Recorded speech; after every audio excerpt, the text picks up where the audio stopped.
اللہ الرحمن الرحیم۔ السلام علیکم، میرے چینل میں آپ کا استقبال ہے۔ آج کی یہ ویڈیو 9ویں کلاس کی کتاب جان پہچان کا چیپٹر نمبر 22 سبق نمبر 22 یہ آخری چیپٹر ہے آپ کی اس کتاب کا، جو کہ وقت ہے۔ تو وقت کی اہمیت کے بارے میں، وقت کے بارے میں ہم یہ چیپٹر میں پڑھیں گے۔ اس کی ریڈنگ میں کر رہی ہوں اور اس کے بعد اس کو ایکسپلین بھی کر دوں گی۔ تو آپ لوگ یہ دیکھیے، آخری چیپٹر ہے تو میں نے 10ویں کا بھی بنا رکھا ہے، تو 10ویں کے بھی آپ لیسن وغیرہ دیکھ لیں گے آپ میرے پلے لسٹ میں جا کر، ٹھیک ہے نا۔ تو دیکھیے میں ریڈ کر رہی ہوں۔ دنیا میں ہر چیز کی کچھ نہ کچھ تلافی ہے، یعنی بھرپائی ہے، یعنی کوئی نہ ہر چیز کی کچھ نہ کچھ بھرپائی ہے، کچھ نقصان۔ تلافی کا مطلب ہوتا ہے نقصان ہے، کچھ نہ کچھ تلافی، مگر نہیں ہے تو وقت کی، مطلب وقت کی کوئی بھی بھرپائی نہیں۔ اگر وقت گزر گیا تو اس کا کوئی نعم البدل نہیں ہے نا۔ جو گھڑی گزر گئی وہ کسی طرح تمہارے قابو میں نہیں آ سکتی، اور وقت کے گزر جانے پر غور کریں تو اسے کسی چیز کے ساتھ تشبیہ نہیں دی جا سکتی۔ تشبیہ یعنی ایک چیز کو دوسری چیز کی طرح بتانا۔ تو وقت کو ہم کسی چیز کی طرح نہیں بتا سکتے، وقت تو وقت ہی ہے نا۔ وقت گیا ہاتھ سے تو پھر واپس نہیں آتا۔ وقت ریل سے زیادہ تیز ہے، ہوا سے بڑھ کر اڑنے والا، بجلی سے سوا بھاگنے والا، دبے پاؤں نکل جاتا ہے کہ خبر نہیں ہوتی۔ یہاں پر کہہ رہے ہیں کہ وقت جو ہے ریل سے بھی زیادہ تیز ہے، ہوا سے بھی زیادہ مطلب تیز دوڑتا ہے، بجلی سے بھی زیادہ بھاگنے والا تیز، اور دبے پاؤں نکل جاتا ہے، پتہ ہی نہیں چلتا نا۔ صبح ہوئی، سو کر اٹھے، جب تک معمولی ضرورتوں سے فراغت حاصل کرو، ذرا ناشتہ وغیرہ کھاؤ پیو، دن چڑھ آیا۔ پھر گھڑی دو گھڑی ادھر ادھر اٹھے بیٹھے، گپ شپ اڑائی تو 10 بجنے کو آئے۔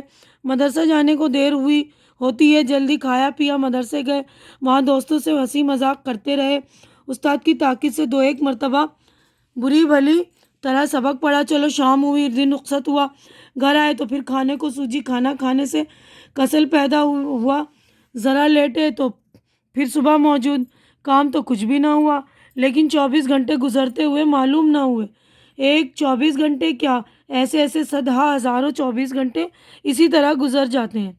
بہتے دیکھیے، صبح ہوتی ہے، شام ہوتی ہے، عمر یوں ہی تمام ہوتی ہے۔ کسی شاعر نے کہا ہے کہ صبح اور شام تو ہو ہی جاتی ہے، عمر ہماری اس طرح ہی گزر جاتی ہے۔ جب وقت کی بے ثباتی کا یہ حال ہے، اور جو وقت گزرا ہمارے اختیار سے باہر ہوا، تو نہایت ضروری ہے کہ وقت پر ہمارا اختیار ہو، اس کو ضائع نہ ہونے دیں۔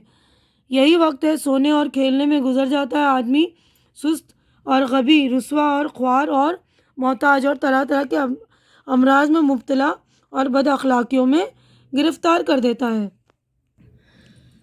تو یہاں پر یہ کہہ رہے ہیں مصنف، جو لکھنے والے رائٹر ہیں، کہ جب وقت کی بے ثباتی یعنی مٹ جاتا ہے، اس کا یہ حال ہے کہ وقت دوڑتا ہی رہتا ہے، تو ہمیں کیا کرنا چاہیے؟ وقت کو اپنے اختیار میں رکھنا چاہیے، یعنی اپنا اس وقت کو کیا کریں، ہم ضائع نہ ہونے دیں، ہے نا۔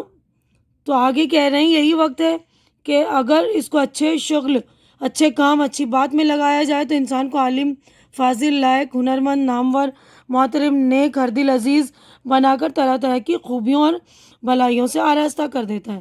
یعنی اچھے کام میں، شغل یعنی اچھے مشغلے میں لگائیں ہم۔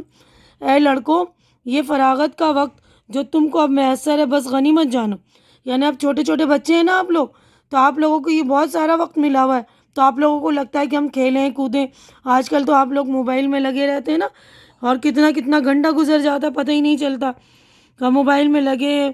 تو یہی کہہ رہے ہیں مصنف کہ یہ وقت جو ہے فراغت کا آپ کے پاس جو ہے، اس کو میسر سمجھو، غنیمت جانو۔ اب نہ تو تم کو کھانے کی فکر ہے، نہ کپڑے کا سوچ،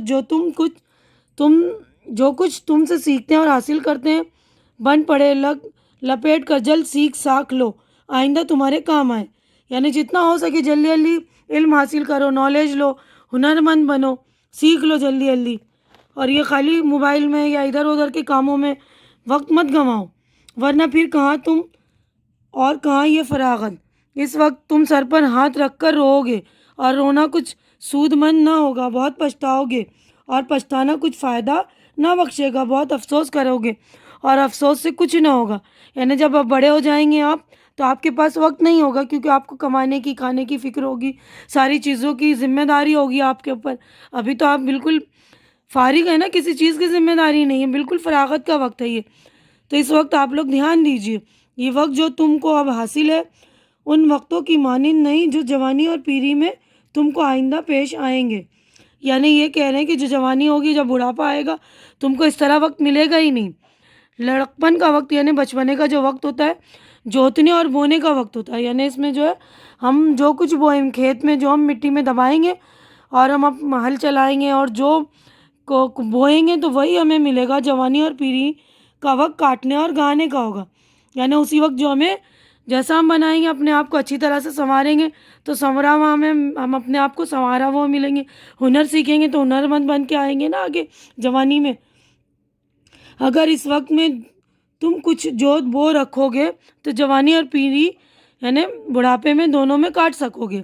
اس وقت کو اس طرح صرف کرو کہ جوانی اور پیری دونوں میں آرام آشائش سے رہو، اور چاہو تو اس وقت کو ایسا عکارت کرو کہ جوانی بھی خراب ہو اور پیری بھی برباد ہو. ایک وقت وہ آ رہا ہے تم فرصت کو ڈھونڈو گے اور فرصت کا پتہ نہ پاؤ گے، فراغت کی تلاش کرو گے اور فراغت کا سراغ نہ ملے گا. یہ وہ وقت ہوگا کہ دنیا کا بار تمہاری پیٹھ پر لدا ہوگا. خانہ داری کے بکھیڑوں میں یعنی گھر بار کے بکھیڑوں میں تم اس طرح پھنسے ہوگے جس طرح دلدل میں گدھا. ایک طرف تو فکری معاش یعنی روزگار کا فکر معاش ہوگی نا، روزگار کی فکر ہوگی، کو سر کھجانے کی مہلت نہ دے گی. دوسری طرف انتظام تعلقات تم کو دم نہ لینے دے گا. اس وقت کسب کمال کا کیا مذکور، اگر آواز بجا رکھ کر ان کاموں سے عہدہ بر ہو جاؤ تو صد آفرین. یعنی یہ والا وقت جو اچھی طرح سے آپ یوز کر لو تو کہہ رہے بہت ہی تعریف کی بات ہے. صد آفرین ہے نا، تعریف کی بات ہے یہ، کیونکہ آگے جب بڑے ہوں گے آپ لوگ تو آپ کو کمانے کا یعنی معاش کی فکر بھی ہوگی نا، روزگار کی فکر ہوگی، دوسری طرف گھر بار ہوگا، ان سب کو چلانے کی ذمہ داری، انتظامات ہوں گے، دوسرے تعلقات ہوں گے، ان سب کو سنبھالنا ہوگا. ابھی تو صرف آپ اکیلے ہیں نا، چھوٹے بچے، آپ کو کوئی بھی کام نہیں، کوئی بوجھ نہیں ہے، کوئی ذمہ داری نہیں ہے. تو اس لیے اس وقت کو جو ہے اچھی طرح سے کام میں لاؤ. بس یہ خیال ہرگز اپنے دل میں آنے نہ دو کہ ابھی سیکھنے کا بہت وقت آ رہا ہے. ایسی کیا بھاگڑ مچی ہے، رات دن لکھنے پڑھنے کے پیچھے مر مٹے. اگلا حال کچھ کسی کو معلوم نہیں. یعنی یہ نہیں سوچو کہ ابھی تو بہت وقت ہے، ہم پڑھ لیں گے، لکھ لیں گے، لیکن جب وقت گزر جاتا ہے پھر جو ہے ہمارا پڑھائی میں بھی دل نہیں لگتا. بہت زیادہ عمر ہو جاتی ہے تو ہم پڑھ بھی نہیں پاتے کیونکہ ہمارے پاس بہت ساری ذمہ داریاں ہوتی ہیں نا. اسی لیے تو دیکھیے ہمارا یہ آخری چیپٹر ہے، میں نے 10ویں کا بھی بنا رکھا ہے، تو آپ لوگ میرے پلے لسٹ میں جا کر 10ویں کے بھی لیسن وغیرہ دیکھ لیں گے. ساری میں نے 10ویں کے سارے کام وغیرہ کرا دیے اس میں، تو آپ لوگ دیکھ لیں گے میرے پلے لسٹ میں جا کر. اور جنہوں نے جو ہے میرا چینل سبسکرائب نہیں کیا ہے یا جو میرے چینل پر نئے ہیں تو وہ پلیز میرا چینل سبسکرائب کر لیجئے، کیونکہ چینل کا سبسکرائب کرنا بالکل فری ہے. آپ لوگ چینل سبسکرائب کریں گے تو میری حوصلہ افزائی ہو جائے گی. تو پلیز آپ لوگ میری حوصلہ افزائی کر دیا کریں، ہے نا. تو آپ لوگ پلیز 10ویں کا بھی جا کر دیکھیں گے، بہت سارے میں نے ڈال دیے، سارے میرے پلے لسٹ میں جا کر دیکھیے گا. بہت ساری کلاسز کے میں نے ویڈیو بھی ڈالے ہیں اور مورل اسٹوریز کی بھی، کہانیوں کا بھی بنا دیا ہے میں نے، کہ آپ لوگوں کے فائدے مند ہے کہانیاں، وہ پڑھیے اس کو، سچی کہانیاں ہیں، دینی باتیں وغیرہ بھی ہیں، تو وہ بھی آپ لوگ دیکھیے. تعلیم الاسلام کا بھی میں نے بنا دیا ہے، تو پلے لسٹ میں جا کر وہ بھی دیکھ لیجیے آپ. ٹھیک ہے، تو آگے میں پڑھ رہی ہوں. دیکھیے، اگلا حال کسی کو معلوم نہیں، کون جانے کہ تندرستی رہے یا نہ رہے. یہ بھی نہیں پتہ نا کہ ہم بڑے ہو رہے ہیں تو ہمارے پاس تندرستی ہے بھی، صحت مند رہتے بھی ہیں کہ نہیں، زمانہ فرصت دے یا نہ دے. یہ سب سامان جو اب میسر ہیں، یعنی سب چیزیں جو ہمارے پاس، سہولتیں ابھی ہیں ہمارے پاس، میسر ہوں یا نہ، اس وقت ہوں کہ نہیں ہو ہمارے پاس.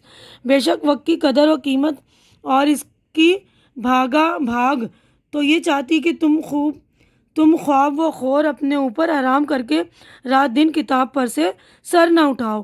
لیکن انسان کی طبیعت کو خدا نے تازگی پسند بنایا ہے. کیسا ہی کوئی دلچسپ شغل ہو، ایک عرصے کے بعد ضرور اس سے جی گھبرا اٹھتا ہے اور طبیعت اکتانے لگتی ہے. اور اگر طبیعت کو مجبور کر کے اس کام پر لگائے رہو تو وہ کام بھی اچھی طرح نہیں ہوتا، اور حواس بھی کند ہو جاتے ہیں.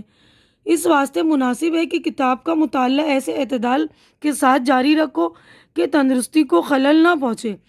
یعنی یہ کہہ رہے ہیں کہ یہ بھی نہ کرو کہ بالکل ہی کتاب میں گھس جاؤ اور طبیعت بھی اکتا رہا ہے پھر بھی لگے ہوئے تو اس کا کوئی فائدہ نہیں، کیونکہ ویسا کام ہم کریں گے تو ہمارا جو ہے جی اکتانے لگ جائے گا، من گھبرا جائے گا اور کوئی بھی بات ہمارے دل میں جائے گی نہیں۔ تو اس کو بولیں کہ ایسے اعتدال کے ساتھ کتاب کا بھی مطالعہ کرنا چاہیے، یعنی نہ کم نہ زیادہ، بیچ کا راستہ اختیار کرو۔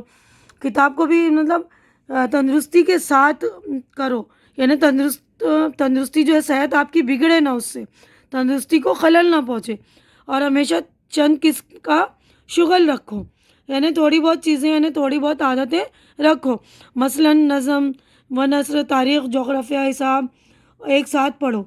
جب نثر سے طبیعت ملول ہوئی تو نظم دیکھنے لگو، تھوڑی دیر تاریخ پڑھ لی، یعنی ہسٹری وغیرہ، اور کتاب میتھمیٹکس، جغرافیہ، سب کے نا سارے مضامین پڑھو۔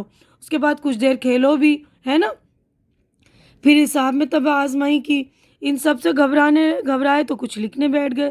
جب رات کو سونے لگو تو ضرور سوچو کہ آج ہم نے کون سی نئی بات حاصل کی۔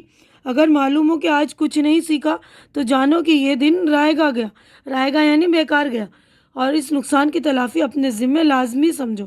یعنی یہ جو دن ہم نے ویسٹ کر دیا، برباد کر دیا، اس کے لیے کچھ نہ کچھ کرو کہ ہم کچھ نہ کچھ سیکھیں۔ کسی نے کیا خوب فرمایا کہ جس کے 2 دن برابر ہوں، یعنی ایک شخص جیسا کل تھا آج بھی ویسا ہی رہے، اپنی حالت دیر و زہ میں ترقی نہ کرے تو خسارے میں، یعنی اپنے دن کو روزانہ کچھ نہ کچھ سیکھنے میں لگاؤ۔ یعنی کل بھی ہم نے کچھ نہیں سیکھا، آج بھی کچھ نہیں سیکھا تو ہماری کچھ ترقی نہیں ہوئی نا، تو اس کا مطلب ہم خسارے میں، یعنی ہم جو ہے نقصان میں ہیں۔ تو یہیں پر جو ہمارا چیپٹر ہو گیا مکمل۔ تو وقت کو بچوں بہت اہمیت سمجھو، یہ وقت جو آپ کے پاس ابھی بہت فراغت کا وقت ہے، اور اب تو لاک ڈاؤن چل رہے ہیں نا، یہ کورونا کی وجہ سے ہم اسکول بھی نہیں جا رہے ہیں آپ لوگ، تو اس وقت کو بہت غنیمت جانو، اور خوب پڑھو لکھو کھیلو بھی، تھوڑا وقت کھیل میں لگاؤ، کام کے وقت کام کرو، کھیل کے وقت کھیل لو، ٹھیک ہے نا۔ تو اپنے وقت کا ایک ٹائم ٹیبل بنا لو کہ ہمیں کون کون سے ٹائم ٹیبل میں کیا کیا کرنا ہے نا۔ تو دیکھیے رائٹر کا نام ہے ڈپٹی نذیر احمد۔ تو یہیں پر ہمارا جو ہے چیپٹر ہو گیا مکمل۔ آج کی ویڈیو میں بس اتنا ہی۔ امید کرتی ہوں کہ میری ویڈیو آپ کو اچھی لگ رہی ہوگی، اچھی لگ رہی تو اسے لائک کیجیے، شیئر کیجیے جو ضرورت مند بچے ہیں، اور میرا چینل سبسکرائب کیجیے، اور اگلی ویڈیو میں جو ہم مشق وغیرہ کریں گے۔ تو اللہ حافظ۔